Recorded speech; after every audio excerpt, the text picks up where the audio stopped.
جو بات لیڈرشپ نہیں سمجھ رہی، جس پہ اسٹیبلشمنٹ کو بھی غور کرنا چاہیے، وہ یہ ہے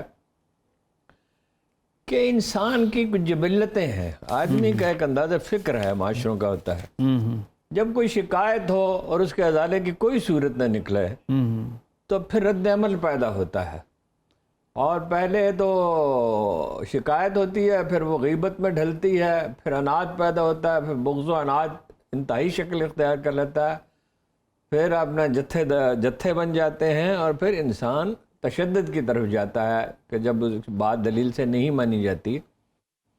قرآن مجید کہتا ہے، ہمیشہ میں عرض کرتا رہتا ہوں کہ جو چیز باقی رہتی ہے وہ دلیل سے باقی رہتی ہے، وہ جس چیز تباہ ہوتی ہے وہ دلیل سے تباہ ہوتی ہے، اس کی وجہ ہوتی ہے۔ یہ نہیں مذاکرات وہ کیا ہیں جی، ایک طرف یہ کارکنوں کی گرفتاری کا سلسلہ جاری، یہ تو اگر کانفیڈنس بلڈنگ میئرز ہوتے ہیں، سب سے پہلے تو یہی ہوتا ہے کہ اعتماد سازی ہو، وہ بھی رہا کر دیے ہیں، الٹا یہ اور لوگوں کو بھی پکڑ رہے ہیں۔ پھر جس طرح کی اسمبلی میں تقریریں ہوئی ہیں، وہ تقریریں تقریباً سب کی سب میں نے سنی ہیں، ان کا لہجہ ایسا ہے کہ جیسے کوئی آوارہ بچے کو کوئی مرلے کے شرفا ڈانٹ رہے ہوں کہ تم نے یہ کیا، تم ججوں کے بارے میں اس طرح کی گفتگو آئین کے خلاف ہے۔ اچھا، وہ نواز شریف صاحب ایک زمانے میں بڑی باتیں کیا کرتے تھے کہ سپریم کورٹ کو جو نہیں مانتا وہ جانور ہوتا ہے، وہ جو یہ دیکھیں نا، حیوانوں کی بستی اب یہ بنانے پہ تلے ہوئے ہیں، کہتے ہیں میں نہیں مانتا تین ججوں کو، ججوں کو طلب کریں گے، ہاں ججوں کو طلب کریں گے، وہ تو آئین اجازت نہیں دیتا۔ ایک اگر پرائیویٹ ادارہ ہو، ہاں اس میں ایک آدمی ملازم ہو، اس کے بارے میں سڑک پہ اعلان نہیں کیا جا سکتا کہ اسے طلب کیا جائے گا اور پوچھا جائے گا، کارروائی کی جا سکتی ہے اگر اس کی غلطی ہو، چاہے جائے کہ سپریم کورٹ کے ججوں کو کہا جائے کہ جی وہ استحقاق کمیٹی کیا بیچتی ہے، ہاؤس تو پورا تو آئین میں لکھا ہوا ہے کہ سپریم کورٹ کے ججوں کے کانسٹیٹیوشن کو ری رائٹ کر رہے ہیں، کہاں ری رائٹ کر رہے ہیں؟ وہ تو کہہ رہے ہیں کانسٹیٹیوشن پہ کہہ رہے ہیں، لکھا ہوا ہے 60 دن میں الیکشن، کہ جی آدھے پاکستان میں 90 روز میں 90 روز میں۔ اچھا بھائی، انڈیا میں سارا سال الیکشن ہی ہوتے رہتے ہیں، یا بلدیاتی الیکشن وہاں تو مختلف صوبوں میں مختلف مقابلے، اس لیے کہ اسمبلیاں بنتی ٹوٹتی رہتی ہیں، اور پارلیمانی نظام یہی ہے۔ اٹلی میں کتنی حکومتیں، پچھلی مجھے تعداد یاد نہیں کو 25-30 حکومتیں بنی ہیں، اسرائیل میں یہ ہوا 4-5۔ یہ سادہ اکثریت سے قرارداد پاس کر دیتے ہیں، پھر کہتے ہیں کہ یہ سپریم کورٹ سے بالا تر ہے۔ یہ سپریم کورٹ آئین تو 2/3 سے بنتا ہے، یہ سادہ اکثریت سے کیسے؟ اول تو پہلی بات یہ ہے، یہ جسارت ہی غلط ہے، ہیں جی، چھوٹی سطح پہ بھی بڑی سطح پہ بھی۔ عرب کہتے ہیں الناس علی دین ملوکہم، لوگ اپنے بادشاہوں کے راستے پہ چلتے ہیں۔ جب آپ قانون شکنی کا راستہ اختیار کریں گے، اس کا نتیجہ یہ گا پورے معاشرے میں بربادی پھیل جائے گی۔ انٹرنیشنل لیول پہ کیا میسج جائے گا کہ سپریم کورٹ کی کوئی جائے گا معاشرے میں؟ دیکھو نا، پہلے ہی سوشل فیبرک ٹوٹ رہا ہے مختلف وجوہات کی بنا پہ، خیانت ہے، وعدے کی پاسداری نہیں ہے، لوگ کام نہیں کرتے، چوری ہے، رشوت خوری ہے، بددیانتی ہے، اور جو طبقہ اشرافیہ سو کارڈ وہ لوٹ کے کھا رہا ہے، $17 بلین اس پہ خرچ ہو جاتے ہیں، ٹیکس لوگ دیتے نہیں ہیں۔ آپ ایک ایسا، آپ یعنی ایک کہہ رہے ہیں جی، وہ مولانا فضل الرحمان نے فرمایا عمران خان ایک فالتو عنصر ہے پاکستانی سیاست۔ وہ کہتے ہیں کہ اس سے مذاکرات نہیں ہونے چاہیے، اس کا احتساب ہونا چاہیے۔ 60-70% آبادی فالتو عنصر ہے۔ جتنے ضمنی الیکشن ہوئے اس نے 3/4 سیٹیں جیتی ہیں۔ ہاں، لیکن وہ کہتے ہیں کہ ان کا احتساب ہونا چاہیے، اور یہ سپریم کورٹ 90 روز میں کیوں پھنس گئی؟ وفاق کو بچائے۔ ایک منٹ، احتساب کون کرے گا؟ عدالت ہی کرے گی نا۔ فضل الرحمان صاحب کریں؟ نہیں، فضل الرحمان صاحب وہ اس کا کر رہے ہیں نا، علی امین ان کی پارٹی کو ویسے کسی الیکشن میں 2% سے زیادہ ووٹ نہیں ملے پاکستان۔ وہ پاکٹس ہیں، کچھ ڈیرہ اسماعیل خان میں، ایک آدھ بنو وغیرہ میں ہے، اور بلوچستان میں پشتون۔ 2% والا پورے پاکستان کا فیصلہ کرے گا؟ نہیں، وہ تو خیر اس پہ تو زیادہ گفتگو ہی نہیں کرنی چاہیے۔ آدمی جو ہر حکومت میں شامل ہوتا رہا ہو، اور مطلب صورتحال یہ کو اپنی سیٹ جو ہے علی امین گنڈا پور سے کوئی تھوڑے سے ووٹوں سے نہیں آ رہے، وہ کوئی 40-50 ہزار ووٹوں سے غلط، جب بھی علی امین گنڈا پور کے ساتھ یہ سلوک اسی لیے۔ اچھا، وہ فالتو سے آپ ملک کی اکثریتی آبادی کو منفی کر کے فیصلے کیسے کر سکتے ہیں؟ لیکن کر تو رہے ہیں۔ نہیں کر رہے ہیں تو اس کے نتائج تباہ کن ہوں گے نا۔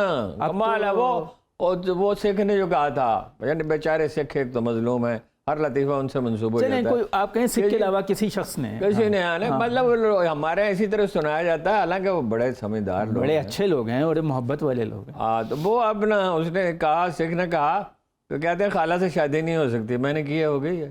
اچھا، وہ بات یہ ہے بھائی، ایک کام غلط ہے، ویسے وہ ایسا نہیں کرتے، غلطی نہیں لطیفہ ہے نا یار، لطیفہ کو واقعہ تو نہیں ہوتا. بات یہ ہے، اس لیے تو میں کہتا ہوں ایسے بیچاروں کے بارے میں لطیفے گرتے رہتے ہیں، جیسے ہمارے پنجاب میں اور دوسرے صوبوں میں. اچھا اب تو ہارون صاحب چیف جسٹس کی ساس کی بھی آڈیو لیک ہو رہی ہے. دوسری بات یہ ہے کہ یہ آپ کیا کر رہے ہیں، دو خواتین آپس میں گفتگو کر رہے ہیں، گفتگو بھی کوئی ایسی نہیں، اور وہ اپنے خیر خواہی کا اظہار کر رہے ہیں. یہ گفتگو ہر کہیں ہوتی ہے، اس سے آپ کیا دیکھیے پوری اسٹریٹجی ناقص ہے.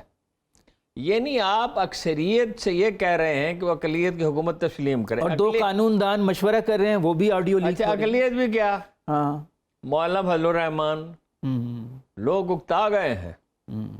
وہ فیض کی غزل کا مصرع ہے کہ محبت کی ظالم ریاکار سیجوں پہ سچ سچ کے اکتا گئی ہیں. جی خواتین کے بارے میں لوگ ان کے چہرے دیکھنے کے روادار نہیں. عمران خان کی گورننس ان سے اگرچہ بہتر تھی، لیکن عمران خان نے کوئی ایسا حیرت انگیز اور خیرہ کن کارنامہ انجام نہیں دیا، کوئی سنگاپور نہیں بن گیا پاکستان.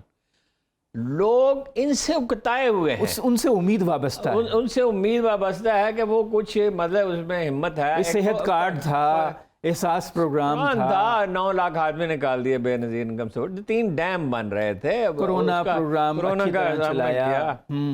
تو وہ بہرحال کچھ نہ کچھ اس میں ہے ہمت. ویسے تو پورے معاشرے کو اصلاح کی ضرورت ہے، لیکن یہ ہے کہ یہ کہہ رہے ہیں کہ ہم مسلط نہیں رہ سکتے. مسلط جب میں یہ بات کہتا ہوں نہیں رہ سکتے، لوگ کہتے ہیں جی یہ، اور یار ایوب خان کہتے تھے نہیں جائے گا، ایوب خان گیا، یا خان نہیں جائے گا، یا خان جیل میں پڑا سڑتا رہا. بھٹو نہیں جائے گا، بھٹو کا ایک دن تختہ الٹ دیا گیا. ضیاء الحق نہیں جائے گا، اس کا ایک دن طیارہ پھٹ گیا فضا میں. اچھا وہ بے نظیر نہیں جائے گی، بے نظیر گئی. نواز شریف نہیں جائے گا، وہ نواز شریف گیا. مشرف کی اتنی گرفت تھی، اس کے دور میں ترقی بھی ہو رہی تھی. ٹھیک ہے، میڈیا آزاد ہے، اب سے زیادہ آزاد تھا میڈیا. وہ تو بہت ہی جب انتہا پہ پہنچا تو اس نے بند کیا. 7-8 سال بعد ویسے طبعی عمر پوری ہو جاتی ہے. ویسے ہی دیکھیں جی، وہ حضرت عمر نے کہا تھا لوگ نہیں بدلتے، لوگوں کا مزاج نہیں بدلتا، حکمرانوں کو بدلنا چاہیے. اچھا عمران خان نے ایک جج کے خلاف کوئی بات کی کہ ہم کارروائی کریں گے، ان پہ مقدمہ قائم ہو گیا، وارنٹ گرفتاری. حالانکہ پوری فکر کی جو سینس تھی وہ قانونی کارروائی کی، لیکن اب جو ججوں کے خلاف اتنی باتیں ہو رہی ہیں، اور اعتراض بھی تھا، واجب اعتراض تھا. یعنی اس کو انہوں نے معافی بھی مانگی جا کر، اور معافی تو بعد میں مانگی نا. واجب اعتراض تھا کہ بھائی اس کو کیوں اس کا دے دیا. ہاں لیکن اب جو دھمکیاں دے رہے ہیں اور ریمانڈ دے دیا. اچھا وہ اب تو نام لے لے کے اور دھمکیاں، اور کبھی کسی ملک میں سپریم کورٹ کو بھی دھمکیاں دی گئی ہیں، اور کوئی مقدمہ بھی نہیں قائم ہو رہا. نہیں مقدمہ تو ہو سکتا ہی نہیں نا. یہ جائز دھمکیاں ہیں ویسے. یہ مقدمہ تو قائم ہو نہیں سکتا نا. یہ سیاں بھائی کوتوال انصاف بہت ہے، سیاں بھائی کو ڈر کہے گا. لیکن ہارون صاحب یہ جو کچھ ابھی انکشافات ہوئے ہمارے ایک صحافی، 2 صحافی جو تھے نسیم زہرا اور حامد میر نے کیے، پھر ارشاد عارف جو بہت معتبر صحافی ہیں انہوں نے بھی اس کی تصدیق کی کہ ایسی باتیں ہوئی تھیں. آپ کا کیا خیال ہے، کوئی ایسی باتیں ہمارے سابق آرمی چیف جنرل باجوہ نے کی ہوں گی ایسی؟